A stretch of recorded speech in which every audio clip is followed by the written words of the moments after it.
3 पहियों की रिक्शा बनाकर है तो हमने 2.5 साल है तो महाराष्ट्र के अंदर सफर कर लिए है।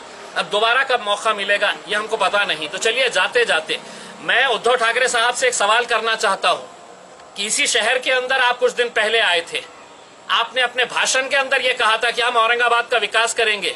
उद्धव साहब, कौन सा जादू किया आपने, छड़ी चलाए इस शहर के ऊपर कि पूरा विकास हो गया और आपने फिर है तो नामकरण का फैसला ले लिया है करके। उसमें आप ही की जबान के ऊपर आपने कहा था कि नहीं, मैं इस शहर के अंदर पानी पहुंचाऊंगा, हम इस शहर का विकास करेंगे करके। उसमें ऐसा क्या हो गया, इसका जवाब भी दीजिए आप, और आपको जवाब देना पड़ेगा उसमें। अब आप मुंह छुपा कर बैठ नहीं सकते हैं।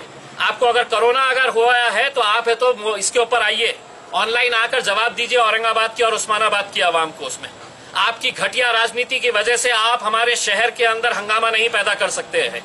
ये शहर हमारा है और इस शहर के लिए अगर आप घटिया राजनीति खेल रहे हैं तो हमको उसका भी जवाब देना आता है और अच्छी तरह से देना आता है। मुद्दा केंद्राच्या कोर्टात गेलेला आहे, तुम्ही आता केंद्राकडे काय ऍक्टिव्हिटी करणार आहात का? बिल्कुल करेंगे। हमने ये बताया है कि हमारे पूरे रास्ते खुले हुए हैं और अगर वक्त आया तो हम सड़क के ऊपर भी आंदोलन करने की हमारी पूरी तैयारी है। वाटतं का केंद्र ह्याला मंजुरी देईल आणि मंजुरी केंद्र देणार? देखिए, मैंने जैसा पहले बताया था, संभाजी महाराज, छत्रपति संभाजी महाराज, छत्रपति शिवाजी महाराज, फुले शाहू अम्बेडकर, ये घटिया नेताओं के लिए महज सिर्फ एक नाम है। अपनी राजनीति चमकाने के लिए, अपनी दुकानदारी चलाने के लिए सिर्फ ये नाम है। वरना मुझे बताइएगा कि क्या वजह है कि इतने सालों तक आपने पेंडिंग करके रखा था और जब जाते जाते जब अपना मरने के जैसी हालत हो गई है, अपनी सत्ता गिरने वाली है, तो तब जाकर आप ये खेल खेल लेते हैं। क्या वजह है आपके, आप ये बताइएगा हमारे को कि अचानक जाते जाते आपको क्यों ख्याल आया। यही तो हम कहते हैं कि आपको संभाजी महाराज से कोई आदर है, सम्मान है, प्रेम है, ऐसा नहीं है। आप उनका नाम लेकर अपनी राजनीतिक दुकान चलाना चाह रहे थे।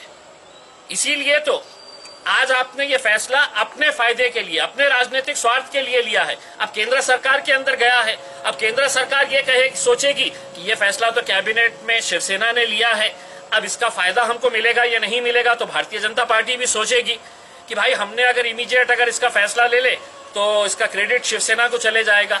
तो संभाजी महाराज से किसी को मोहब्बत है, इनको ऐसा नहीं है। हम तो ये साफ कहते हुए आए हैं कि हम छत्रपति संभाजी महाराज, छत्रपति शिवाजी महाराज, फुले शाहू अम्बेडकर, हमने कभी भी अपने राजनीतिक स्वार्थ के लिए इन लोगों का नाम नहीं लिया है। ये बहुत महापुरुष है, हम इनका आदर सम्मान पूरी तरह से करते हैं, लेकिन अपने राजनीतिक स्वार्थ के लिए कभी भी इनका नाम का इस्तेमाल नहीं किया है, जो ये राजनीतिक पार्टियां आज तक करते आए हैं। सवाल ये है सर दूसरा कि अभी नाम तो बदल गया है, लेकिन कांग्रेस और राष्ट्रवादी कांग्रेस के लोगों ने मुस्लिम समाज को, मुस्लिम वोटर्स को धोखा दिया है। देखिए, मैं यही सवाल शरद पवार साहब से पूछना चाहता